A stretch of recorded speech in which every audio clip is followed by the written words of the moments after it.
তুমি জানো না গুরু, আমার গিন্নি একদিন সব করে একটু রাবড়ি খেতে চেয়েছিল, আমি তা মিলে দিতে পারিনি বলে কত কথা আমার শুনিয়েছে। আজ টাকাটা পেলি পরে একবার দিন রাবড়ি কিনে এলে আমার গিন্নি তবে অন্য কথা। কেন গুরু কেন? মনে হচ্ছে না মন্দিরে আসছে কিন্তু কই আপনি আমাদের মাধবের দেওয়ার আশেপাশে থাকবে গুরু, কিন্তু কই আমি দেখতে পাচ্ছি না কেন গুরু? হ্যাঁ দেখতে পেয়েছি।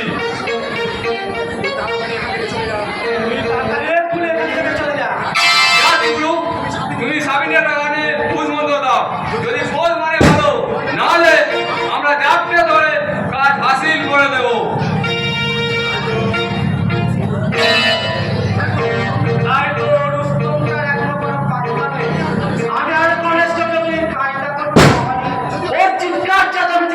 লোকজন জমে যায় তাহলে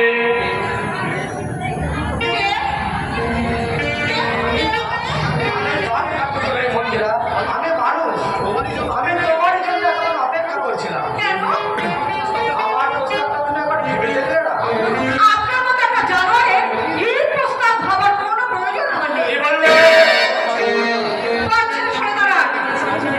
কাজ সরে দাঁড়ায়। চিৎকার করে লোক জড়ো করবো। তোমার চিৎকার যদি লোকজন না চলে, নিজেকে আত্মরক্ষা করবার যথেষ্ট ক্ষমতা আমার আছে। আশা করি সেদিন পারবেন ওই আমার হাতের একটি চড়কে সেই করে ভুলে যান। না না, আমি ভুলিনি আর ভুলবো না। সেদিন তুমি যে হাত দিয়ে আমার গালে চড়ে মেরেছিলে, আজ সেই হাত দিয়ে তুমি আমার পা দুটো জড়িয়ে ধরে আমার কাছে করুণার ভিক্ষা চাইবে। তাই নাকি? আমি যাকে চেয়েছি তাকেই পেয়েছি, তুমি তার ব্যতিক্রম নয়। তাই বলছি, কেন পিছিয়ে পিছিয়ে ঝামেলা বাড়াচ্ছ? তুমি আমার প্রস্তাবে রাজি হয়ে যাও, আমি তোমাদের রাজরানী মেয়েকে সুখে রাখবো। সেই সুখে আমি ঘৃণা করব। এত স্পর্ধা! আমার স্পর্ধাটা চিরকালই একটু বেশি। তোমার এই স্পর্ধা কিন্তু আমি সহ্য করবো না মন্দিরা, কারণ এখনই তোমার এই অপরূপ রূপ আকাশচুম্বী অহংকারকে আমি আমার কামনা আগুনে পুড়িয়ে ঝলসে দেব। আর ছেড়ে দিন বলছি।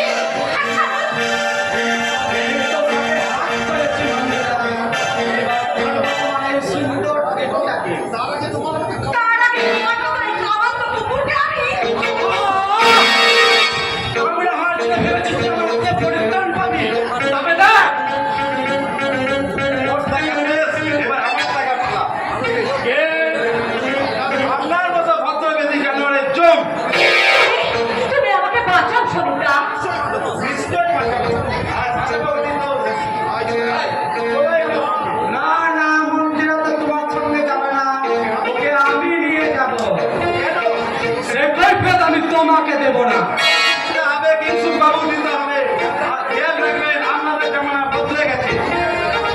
এই মেয়েটাকে হাত তুলে নিজে অপমান করেছে, আজ আপনাকে ক্ষমা করলেও ভবিষ্যৎ আপনার যদি এ পাড়ায় আসেন কোনো মেয়েকে অপমান করে, তাহলে সেদিন কিন্তু সোজা হয়ে বাড়ি ফিরতে পারবেন না।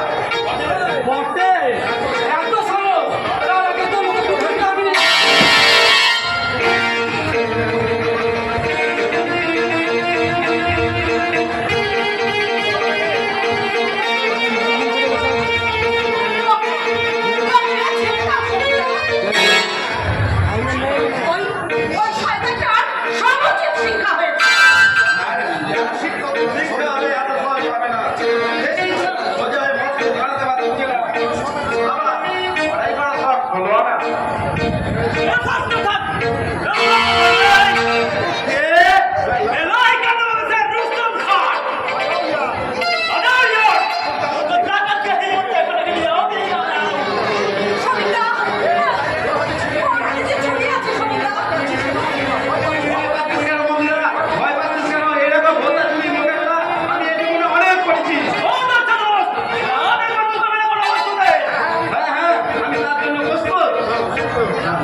লম্পট কিংসুক রায় তার এক সাংঘাতিক অসৎ উদ্দেশ্যে মন্ত্রের উপর ছাপিয়ে পড়ে। কে শয়তানের এত সাহস?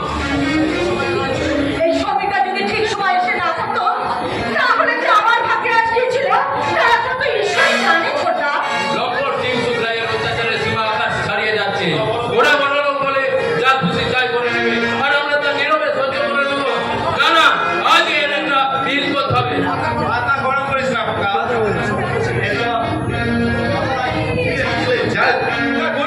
তার উপর খুনে বিয়ে দিতাম টাকা করে ভয়ঙ্কর যদি রাখতে তাহলে কি তুই আর পারবি না বিয়ে দিতে? কিন্তু তাই বলে সহ্য পার খোকা, সহ্য পার। সহ্যের একটা মূল্য আছে। সংসারে বাস করতে গেলে এইসব ছোট্ট ব্যাপার নিয়ে কখনো দুশ্চিন্তা করিস না, কখনো দুশ্চিন্তা করিস না। তুমি কথাটা মিথ্যা বলে। আর কয়েকদিন পর তোর বিয়ে, এ সময় কারোর সাথে ঝগড়া করা উচিত না। কিন্তু তবুও পথ চলতে গেলে ছোটা দু চারটে বিয়ারিশ পাবনা কুকুর পথচারীদের মুখ ভেঙচেই খাবে ছোটা। এইসব দেওয়ানির পাগল বুকে পাত কাটে দেশে আমাদের লক্ষ্যে। আর তার জন্য বুকে থাকে দুরন্ত সাহস, আর বুকে থাকে বড় ভাইয়ের বীজ মন্ত্র। আয় এই চাকরিটা আমরা ঘুরে চলো ছোটা।